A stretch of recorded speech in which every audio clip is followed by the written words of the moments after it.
In today's video, I'm going to teach you how to insert column in WPS Office.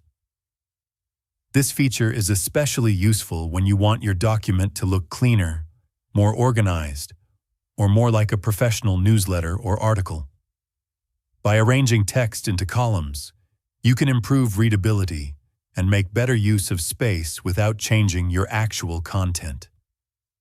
To begin, you need to decide which part of the document you want to format.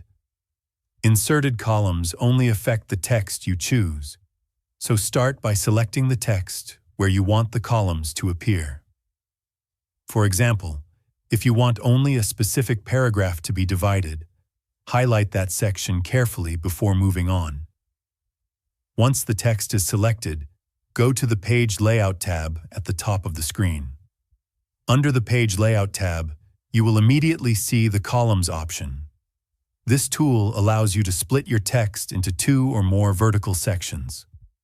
Click on the Columns drop-down, and you will see several preset choices. By default, the document is set to 1 column. If you choose 2, the selected text will instantly be divided into 2 equal columns.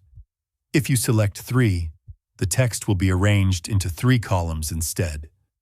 You can switch between these options at any time, and the changes will apply right away so you can see the result instantly. If you want more control, click on the More Columns option from the same menu. Here, you can choose from the same 1, 2, or 3 column layouts, as well as left and right styles. You can also directly specify the number of columns if you need more than 3. In this window, you can adjust the width and spacing of each column to better fit your layout needs. A live preview is shown so you can see exactly how the text will look before confirming. There is also an option to add a line between the columns.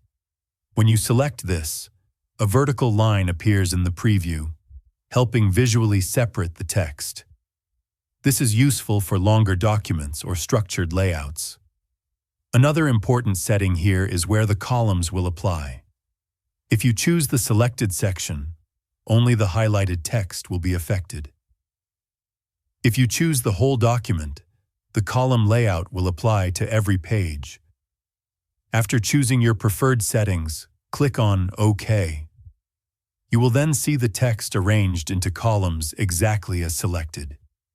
If you ever want to remove the columns, simply select the text again, go back to Columns, and choose one to return everything to a single column layout. If you found this video helpful, let me know in the comments. Give it a like, subscribe to the channel, and don't forget to hit the notification bell